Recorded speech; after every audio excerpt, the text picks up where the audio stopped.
guys, I hope you're having a beautiful day. Today I want to talk to you about genetically modified foods versus organic foods and why it's important to eat organic foods in your diet. So genetically modified foods have been in existence for as long as we can remember. It's been going on for thousands of years. It's not just a new thing. Today's principles are a lot more advanced than what it used to be. Previously, genetically modified foods looked like an orange and a lemon and making a type of fruit, okay?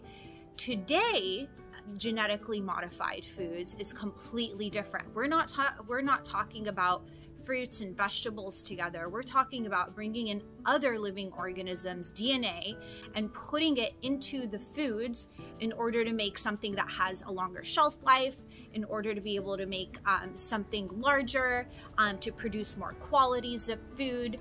And that is the nature of what genetically modified foods looks like today. For example, taking salmon DNA and putting it in a fruit or a vegetable so that it can be drought resistant.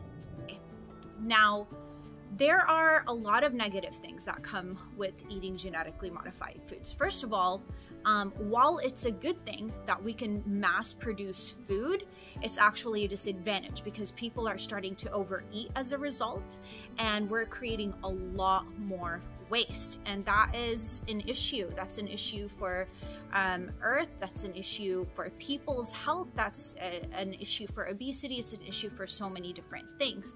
Now, the other thing is, these foods haven't been tested for safety. I mean, genetically modified foods at the level that we're at have been around for like 30 years or so.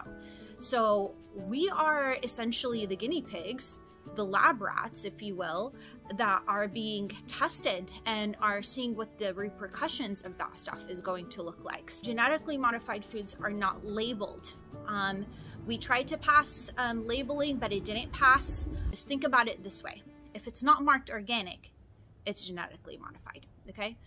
So with organic foods, you are getting a more nutritious product because you're not messing with it to the extent that you're bringing in DNA from other living organisms, okay?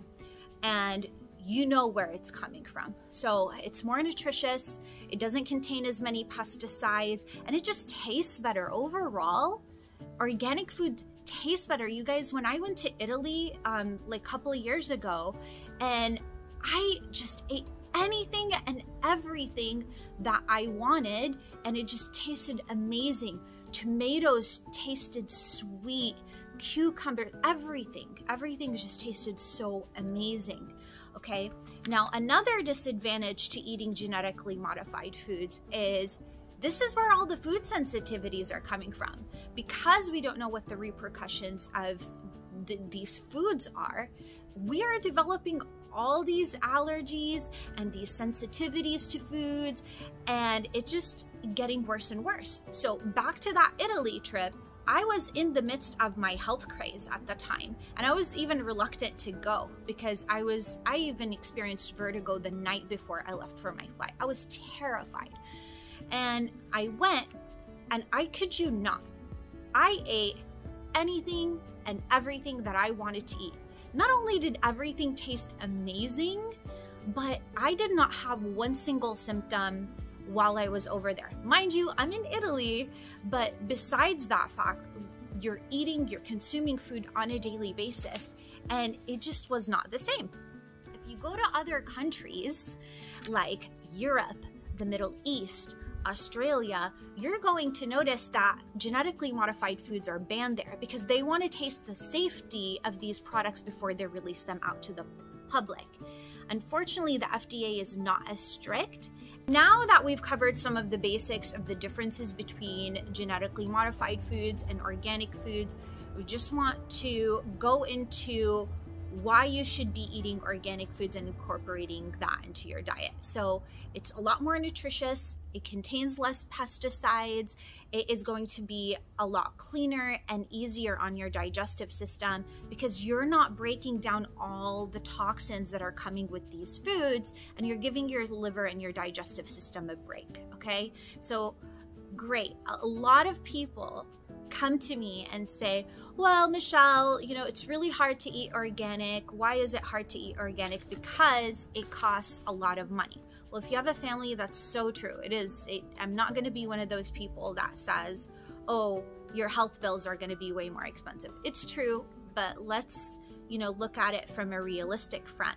Now, luckily there are ways that you could kind of do a workaround to where you can purchase mostly organic, but could purchase some genetically modified foods and still be okay. So anything with a larger peel, like an orange, a lemon, a banana, these are things that have a thicker peel and they're not going to penetrate as much. So I would recommend, if you're trying to do maybe a balance between the two, get things with anything that has a thinner peel, get organic, and if it has a thicker peel, you could get the genetically modified and get a discount on that. So if you have recently changed your diet from a GMO diet or to a cleaner diet or an organic diet, I really would love to hear from you.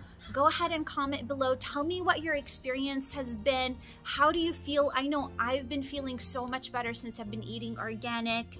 Raise your plate by eating more organic, and stay tuned. Next episode, we're going to be talking about meal prepping and how to incorporate more nutritious food into your diet. Have a beautiful day. Thanks for stopping in.